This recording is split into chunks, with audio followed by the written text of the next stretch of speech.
Welcome back friends. Friends आज बहुत ज़्यादा बिजी शेड्यूल था इसलिए मैं आपको टाइम से वीडियो प्रोवाइड नहीं कर सका, लेकिन अब इस बार मैं क्या कर रहा हूँ, आपको कुछ अच्छे अच्छे इंग्लिश के कॉन्सेप्ट भी समझाऊंगा। इसके साथ ही साथ आपको एंटोनिम्स और सिनोनिम्स भी दूंगा।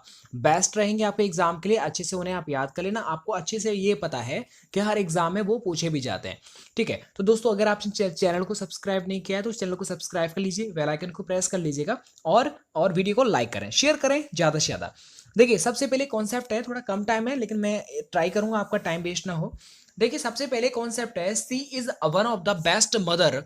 ठीक है, mothers that has ever lived. सोचिए इसमें क्या एरर हो सकता है, जल्दी सोचिए। देखिए अगर आपको थोड़ा याद हो तो मैं आपको थोड़ा और रिवीजन करा देता हूं और भी एक्स्ट्रा बता देता हूं। देखिए ये एक सेंटेंस है ना, कभी भी देखो वन ऑफ द बेस्ट यहां पर अगर प्लूरल आ रहा है और देखो यहां पर आप देख रहे होंगे दैट यहां पर लिखा हुआ है, तो यहां पर अगर कभी भी हु, देखो ये तीन वर्ड होते हैं मैक्सिमम, यही पूछे जाते हैं। कभी भी यहां पर हु, विच या फिर कभी दैट आता है ना, तो रूल ये होता है कि अगर इनके पहले अगर मान लो कोई प्लूरल दे रखा है, क्या दे रखा है, इनके पहले प्लूरल दे रखा है, तो इनके बाद जो वर्ब आएगी वो भी प्लूरल वर्ब आएगी। ये बात आप याद रखें, समझ में बात आ रही है? ठीक है, ये बात आप समझ में आ गया। अब आप देखिए यहाँ पर क्या, हु, विच और दैट, इनसे पहले देखो यहाँ पर मदर्स आ रहा है, मतलब एक से ज्यादा मदर्स की बात की। ये मत देखो वन ऑफ द बेस्ट यहाँ पर लिखा हुआ है, ये देखो कि इससे पहले क्या आ रहा है, बस आगे देखोगे तो चक्कर में पड़ जाएगा। तो देखो इससे पहले क्या आ रहा है, ये प्लूरल आ रहा है ना, तो देखो यहाँ पर हैज क्या आ जाएगा, हैज का तो प्लूरल बन जाएगा हैव। अच्छा इसमें एक कंफ्यूजन और मैं अभी यहीं पर क्लियर कर देता हूं। एक और याद रखना, देखो एक चीज ये होती है, यहां पर लिखा है वन ऑफ द बेस्ट, अगर ये आ जाए और इसके साथ अगर ये प्लूरल आ रहा है तो इसके बाद यानी हु विच दैट के बाद यहां पर प्लूरल वर्ब आएगी, ये मैंने समझा दिया, क्योंकि इससे जो पहले आता है उसके अकॉर्डिंग वर्ब आती है। अगर मान लो अगर कभी भी वन ऑफ द बेस्ट से पहले अगर यहां पर ओनली लिख रहा है, क्या लिख रहा है यहां पर ओनली, तो भले ही हु विच दैट से पहले प्लूरल आए उसका कोई फर्क नहीं पड़ेगा, हमेशा सिंगुलर वर्ब ही आएगी। समझ में आ गया? अगर वन ऑफ द बेस्ट से पहले अगर ओनली वर्ड ऐड हो गया तो आपको सिंगुलर वर्ब ही लगानी है। अगर ओनली नहीं ऐड हो रहा है तो आपको फिर ये जो इससे पहले जो भी सिंगुलर प्लूरल आएगा उसके अकॉर्डिंग वर्ब लगानी है। चलिए इस पार्ट में जो एरर है वो कौन से पार्ट में, सी वाले में। आगे देखो, John I and Hari have finished our studies. सोचो इसमें क्या एरर है, थोड़ा मैं आपको बता देता हूं। देखो टाइम इतना ज्यादा नहीं है इसलिए मैं आपका टाइम वेस्ट नहीं कर रहा। देखिए यहाँ पर ए वाले पार्ट में गलती है। गलती क्यों है? क्योंकि देखो यहाँ पर वो कह रहा है कि जोहन, मैं और हरी ने अपनी पढ़ाई को खत्म कर दिया है। तो देखो अगर कोई भी अच्छा काम हो रहा है, मतलब अगर पढ़ाई स्टडी को खत्म कर रहे हैं मतलब अच्छा काम हो रहा है, तो ऐसे में क्या किया जाता है कि जो भी फर्स्ट पर्सन होता है यानी कि आई जो होता है, ठीक है, आई या फिर बी हो, उसे हमेशा लास्ट में लिखते हैं। तो देखो यहां पर जो ये ऐड किया गया है जोहन आई एंड हरी, तो यहां पर क्या हो जाएगा, आई लास्ट में चले जाएगा, हरी यहां पर आ जाएगा आई की जगह पर। तो ये हो जाएगा Johan Hari and I have finished our studies. अगर कोई बैड वर्क हो रहा है तो उसके अंदर अगर तीन सब्जेक्ट को जोड़ा जाए या फिर दो सब्जेक्ट को जोड़ा जाए तो उसमें बैड में हमेशा आई को या फिर बी को पहले लिया जाता है, और अगर अच्छा काम है तो आई या बी को सबसे लास्ट में लिखा जाता है। समझ में आ गया? तो ए वाले में गलती है। तीसरा देखो, neither the mouse nor the line were caught. इसमें तो बहुत अच्छा सा कॉन्सेप्ट है, समझाने वाला नहीं है। मतलब देखिए ये रूल होता है नाइदर नॉर, आइदर और, नॉट ओनली बट आल्सो में ये जो सेकंड वाला ये जो सब्जेक्ट होता है, यानी नॉर के बाद, और के बाद, बट आल्सो के बाद जो सब्जेक्ट आता है उसके अकॉर्डिंग वर्ब हमें लगानी पड़ती है। देखो यहां पर जो लाइन है वो सिंगुलर है इसलिए यहां पर वॉज की जगह पर क्या आ जाएगा, यहां पर देखो वर की जगह पर वॉज, यानी सी में गलती है। पांचवा चौथा देखो, ये थोड़ा आपको मैं समझा दूंगा, ये काफी ज्यादा पूछा जाता है, ये कंडीशनल सेंटेंसेस है, मैं ऐसे बोल सकता हूं। देखिए होता ये है, पहले मैं समझा दूं इसे। देखिए ये लिख रहा है after you will return from New Delhi I will meet you, यानी कि तुम्हारे दिल्ली लौटने के बाद मैं तुमसे मिलूंगा। तो अगर कभी भी, ये देखो कंडीशनल सेंटेंसेस है क्योंकि आगे अगर कभी आपको आफ्टर मिल जाए, मैंने आपको बता चुका हूं। देखिए आपने अभी तक आफ्टर वाला कोई सेंटेंस मैक्सिमम नहीं पढ़े होंगे, अभी तक आपने इफ, अनलेस, अंटिल वाले सुने होंगे ना, तो ये कंडीशनल होते हैं। ठीक है, तो इनमें क्या होता है कि जो अगर मान लो अगर कभी भी कंडीशनल आ गया रहा, इफ, ये कुछ वर्ड है इन्हें आप याद कर लो। अगर मान लो when, until, till, so long as, अगर ये सब आते हैं, if, unless, in case, whether, अगर ऐसा कुछ, या फिर आफ्टर, बिफोर, अगर ये शब्द अगर आगे आगे आ जाए तो इनके साथ कभी भी आगे आए चाहे पीछे आए कोई फर्क नहीं पड़ता है, मतलब इनके साथ फ्यूचर टेंस नहीं चलता है। समझ में आ गया? इनके तुरंत आने वाला जो वाक्य होगा, जो सेंटेंस होगा, उसमें कभी भी शैल बिल या फिर किसी भी मॉडल ऑक्सिलरी वर्ब का इस्तेमाल नहीं किया जाता। तो देखो यहां पर आफ्टर के साथ यहां पर बिल, यानी कि मॉडल यूज हो रहा है शैल या बिल, तो यहां पर ये कभी भी नहीं आएगा, मतलब ए वाले पार्ट में गलती है। ठीक है, तो आप याद रखना आफ्टर अनलेस हो जाता यही पूछते हैं, if unless until after before, ये सब इनके साथ फ्यूचर नहीं चलता। आगे हम बात कर लेते हैं, देखो पांचवा, व्हेन आई वाज यंग, यानी जब मैं थोड़ा जवान था, I used to collect stamps, यानी कि मैं, ये मेरी हॉबी थी, यानी कि मैं कलेक्ट जो स्टैम्प थी वो कलेक्ट करता था। ये बिल्कुल सही है, यानी डी ऑप्शन है, इसमें कोई एरर नहीं है। अब हम बात कर लेते हैं, देखो यहां पर लिखे हुए ये आपके सिनोनिम्स, थोड़ा वीडियो फास्ट चल रहा है लेकिन समझ में आ रहा होगा, मुझे पूरी उम्मीद है। अब देखिए कि यहाँ पर ये वन वर्ड सब्स्टिट्यूशन है, वन वर्ड सॉरी, ये आपका सिनोनिम्स है, तो ये काफी ज्यादा इंपॉर्टेंट है, तो इनको आपको थोड़ा सा देख लेना चाहिए। देखिए अब यहां से मैं आपको सिनोनिम्स बताने वाला हूं जो बेस्ट और इंपॉर्टेंस है, ठीक है, जो भी मेरे को याद है वो मैं आपको बता देता हूं वर्ड पावर, बाकी आप थोड़ा सा याद कर लेना, ट्राई कर लेना, ठीक है।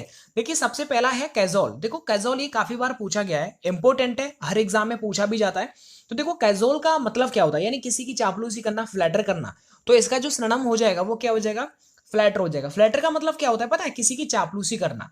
और देखो इंसिस्ट, इंसिस्ट का मतलब होता है किसी बात पर जोर डालना, यानी कि फोर्स डालना, ठीक है। और एक होता है परस्यूड, तो ये देखो परस्यूड जो लिख रहा है इसका मतलब होता है कि किसी को राजी, राजी करने की, किसी को ट्राई करना, कोशिश करना कि वो आपके काम करने के लिए राजी हो जाए, तो वो क्या होता है, परस्यूडेड होता है। तो आप इसे थोड़ा थोड़ा याद कर लीजिएगा, जो इंपॉर्टेंट है मैं बताते जा रहा हूँ।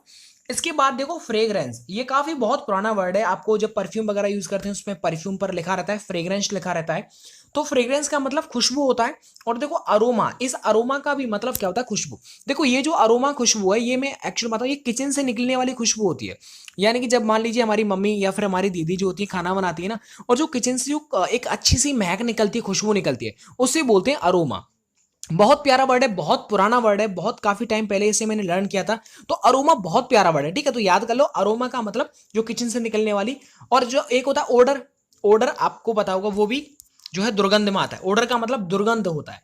हम बात कर देते हैं देखिए आगे, और जो भी ये नए नए वर्ड है ये तो मैक्सिमम आपको पता होगा, ठीक है। एक दो फिक्टिशियस, अच्छा फिक्टिशियस का मतलब क्या होता है, यानी कि कोई भी चीज नकली होती है, फेक होती है, बनावटी होती है, उसे बोलते हैं फिक्टिशियस। तो इसका सिनोनिम्स बताओ क्या हो जाएगा, थोड़ा जल्दी जल्दी अगर आप याद करेंगे तो बहुत अच्छा रहेगा। सोचो इसमें क्या हो जाएगा, फिक्टिशियस का यानी कि मतलब कोई भी चीज बनावटी, यानी कि फाल्स, जो कि गलत हो, सही नहीं हो, उसे बोलते हैं। एक होता है फ्रेल, अच्छा फ्रेल का मतलब क्या होता है, फ्रेल मतलब कोई चीज वीक होती है, बहुत कमजोर होती है, नाजुक होती है, उसे बोलते हैं फ्रेल, ठीक है। तो ये याद हो गया होगा। देखो 14वां क्वेश्चन है ऑप्शन, अच्छा ऑप्शन का मतलब क्या होता है, ऑप्शन बताइए। ये बहुत मैंने कई बार बता भी चुका हूं इससे। देखो ऑप्शन का मतलब होता है इंडिसेंट, इंडिसेंट, इंडिसेंट का मतलब क्या होता है, देखो ये सी वाला, इंडिसेंट का मतलब होता है कोई भी चीज यानी कि जो बहुत अश्लील हो, अच्छी नहीं हो, मतलब गंदी हो, ऑप्शन हो, ठीक है, तो उसे बोलते हैं। अच्छा चलो आगे बात कर लेते हैं, 15 क्वेश्चन पर हम बात कर देते हैं थोड़ा। अच्छा ये से बता देखो, ये इमिटेट है, अच्छा इमिटेट का मतलब क्या है, कोई चीज नकल करना, किसी की इमिटेशन करना, ठीक है, कॉपी करना, मतलब नकल करना, कॉपी करना। तो सोचो इसका क्या हो जाएगा, इमिटेट का हमको सिनोनिम बताना है, यानी कि इसका हो जाएगा कॉपी करना। जैसे पता है आपको बंदर, हम लोग बंदर जो मंकीज होते हैं वो क्या करते हैं, हमको इमिटेट यानी कॉपी करते हैं हमको, ठीक है। और फॉलो ये तो पता आपको सबको, चलिए आगे बात कर लेते हैं। अच्छा देखो ये वर्ड नया है थोड़ा सा, देखो फॉलो, थिंक, ये अल्यूड नया है थोड़ा। देखो अल्यूड का मतलब होता है किसी के बारे में थोड़ा सा अलग स्टाइल से किसी बात को कहना, ठीक है, उसे बोलते हैं अल्यूड। अच्छा अब देखो 16 से 20 यहां पर आपको थोड़ा ऑपोजिट मिलेगा, यानी कि उल्टे मिलेंगे। तो चलो पहला है स्ट्राइफ, आपका टाइम थोड़ा वेस्ट नहीं कर रहा हूं मैं। देखो स्ट्राइफ का मतलब होता है झगड़ा वगैरह, कहीं लड़ाई वगैरह हो जाती है, उसे बोलते हैं स्ट्राइफ हो गई कहीं पर, ठीक है। स्ट्राइक अलग है, स्ट्राइक तो पता हो, सर्जिकल स्ट्राइक वो अलग है, ये स्ट्राइफ है। तो स्ट्राइफ का मतलब कहीं पर झगड़ा, तो इसका बताइए। अब इसका हमें उल्टा बताना है, तो इसका उल्टा क्या हो जाएगा, तो वो पीस, यानी कि स्ट्राइफ का मतलब झगड़ा, तो पीस का मतलब शांति। देखो वॉर है, एंगर है, और वो ये सब पता है। देखो वो का मतलब क्या होता है, ये नया है, वो का मतलब होता है सैड, यानी कोई चीज अब दुखी होती है बहुत ज्यादा, कोई भी सैड है उसे बोलते हैं वो, ठीक है। तो एंगर का मतलब गुस्सा, वॉर माने लड़ाई, लेकिन स्ट्राइफ का मतलब कहीं पर झगड़ा वगैरह हो गया, तो यहां पर क्या हो जाएगा, इसका उल्टा पीस हो जाएगा। देखिए आगे है रिपल्सिव, अच्छा रिपल्सिव का मतलब होता है हेटफुल, यानी कि जो घृणा वगैरह बहुत हेटफुल होता है, उसे बोलते हैं। तो बताओ इसका उल्टा क्या हो जाएगा, रिपल्सिव का उल्टा क्या हो जाएगा, अट्रैक्टिव, जो आपको अट्रैक्ट करे बहुत अच्छा। देखो हेटफुल जो होता है यानी कि उसे रिपल्सिव बोलते हैं, और रिपल्सिव यानी हेटफुल है, तो आप उल्टा क्या करेंगे उससे, अट्रैक्टिव, अट्रैक्टिव यानी जो बहुत अच्छा हो, अट्रैक्टिव हो, ठीक है, उसे बोलते हैं। और बाकी तो आपको थोड़ा थोड़ा पता ही होगा इन सब के बारे में। अच्छा आगे बात करते हैं डिस्टिंक्टिव, अच्छा डिस्टिंक्टिव का मतलब क्या होता है, डिस्टिंक्टिव मतलब होता है कोई भी चीज जो क्लियर हो, स्पष्ट हो, एकदम अलग, एकदम साफ साफ आपको समझ में आ जाए, दिखाई दे, उसे बोलते हैं डिस्टिंक्टिव। चलिए आगे बात कर लेते हैं इसोलेशन। इसोलेशन का मतलब आपको पता होना चाहिए। देखो इसोलेशन का मतलब होता है कोई भी व्यक्ति, यानी कि जब मान लीजिए आप कहीं पर नौकरी करते हैं और आपके साथ जो भी दोस्त है वो आपसे बिल्कुल थोड़ा अलग रहता है, तो उसे बोलते हैं यानी एकदम अलग थलग पड़ जाना। ठीक है, सैकल सब उसे भी बोल सकते हैं, सेग्रेशंस भी उसे बोलते हैं। तो देखो ये देखो इसोलेशन, सेग्रेगेशन, ठीक है, तो ये सब इनका क्या होता है, सेम मीनिंग रखता है। ए, ये वाला ए और सी, इन सबका मतलब क्या होता है, थोड़ा अलग थलग, यानी बहुत थोड़ा अलग। कोई भी इंसान हो या फिर कोई भी चीज हो, तो आपसे अगर किसी भी ग्रुप से वो अलग रह रही है तो उसे बोलते हैं, ठीक है, इसोलेशन।